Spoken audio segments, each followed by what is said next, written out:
Thank you, trustee. Now, Phil, if there's anything else at the state legislature that you wanted to share, please do so. But before you do that, I just learned from Rick. I'd like to recognize my wife of 26 years. Pamela, please stand, Pamela. 26 years. Also, my oldest daughter, Monique Hines Smith, and her husband, Carlos Smith. All right, Phil, I had to get that in. Thank you, Rick. Okay, thank you, Councilman Hines. Thanks again for hosting the meeting. Enjoy coming here every year. And I, too, would like to recognize Pam Hines and Carol.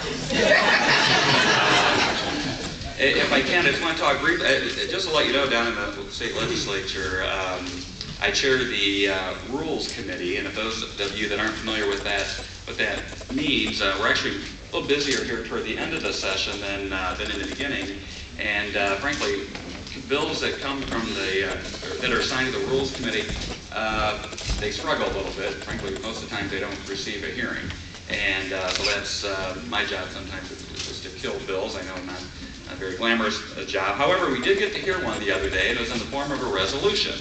Representative Moses touched on this just briefly, and what happened was that he had mentioned about the shut-off deadline was extended to, or just was supposed to go till early March 15th, I believe. So Representative Moses came up with an idea of a resolution to encourage us to have all the electric companies extend that to May 1st. And some resolutions are really more than just honoring someone or acknowledging an accomplishment. So it's a little bit more than that.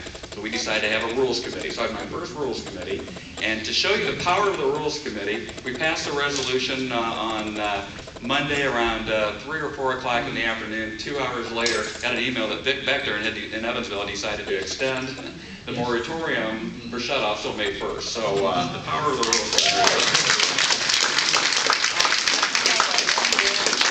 The note you handed me, and that is something I've been working with the county commissioners, the Fort Wayne Chamber, certainly the Mayor Henry and the city administration, and that's regards to our Capital Improvements Board idea.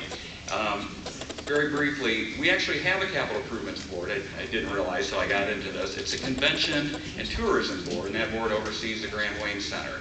But it has all the authority that when you think of a capital improvements board, such as the one in Indianapolis, that oversees the sports facilities down there, including, I believe, they use some capital improvement money for Circle Center Mall. So it's a way for the board to oversee these things and, frankly, generate some capital and some improvements to downtown. So the one thing that was lacking, though, was funding.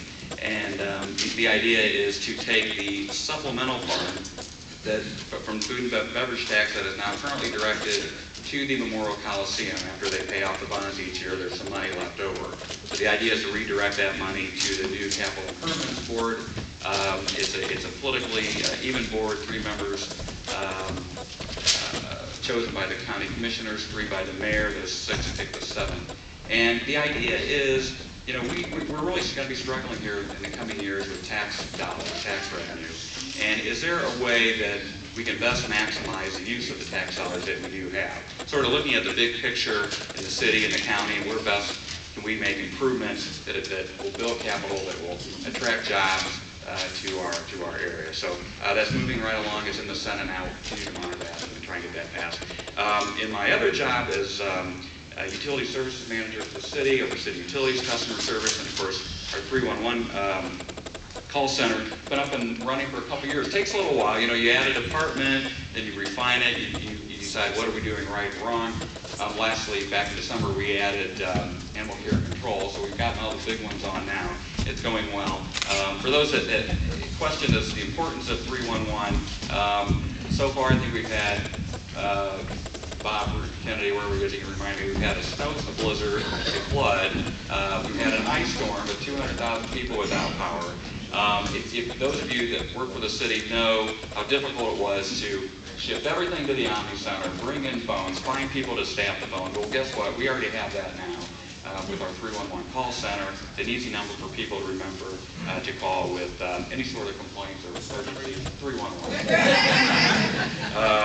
The next phase that we want to move into, though, is get a really, as you mentioned, our statistical reporting, and we want to make it more interactive. Not that I really want council members calling me even more than they do, but I want for city council members to be able to go in and log on and see what complaints are and concerns have been assigned to their district. And then also, more importantly, I want citizens to be able to know the complaints and in their own district and where we are, where the potholes have been called in, how fast are we responding to those things. So that's the whole idea. Now that we have most of the major departments on board, we want to make it as interactive as possible for citizens, because it really is a 311 citizens call center. So thank you. I appreciate it.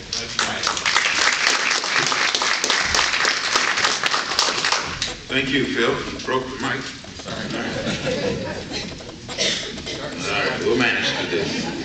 Next, we have our mayor of the city, Tom Henry. He's got another event to go to, so I wanted him to come up a little earlier and share a couple minutes where we want to share. I know the citizens have been asking a lot about the stimulus dollars. I know the city submitted a long list, and I don't know if we got that big list, but whatever you want to ask the mayor, come on up here, don't be bashful.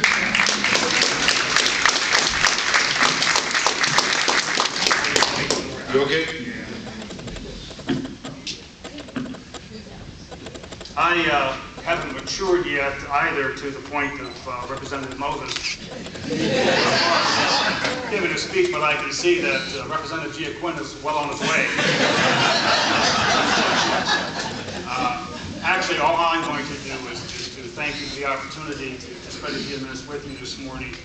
I brought with me a number of staff members who will be addressing various elements of our activity in the 6th District. Everybody from public safety, Nancy Becker's here somewhere, isn't she? And they're going to be addressing the public safety portion of it. Bob Kennedy is here with Public Works. Heather is going to be here to address a lot of the housing issues and neighborhood development issues. So we've got a number of personnel here who will be spending some time with you to talk to you about what's going on in the 6th District and how the city is trying to address the needs. But most of all, I just wanted to take a few minutes to thank you for the opportunity to be with you today. Unfortunately, I do have to take off again. We've got other, actually several activities going on today, and that's a good thing. That's a good thing. It shows our city's on the move. So thank you all very much.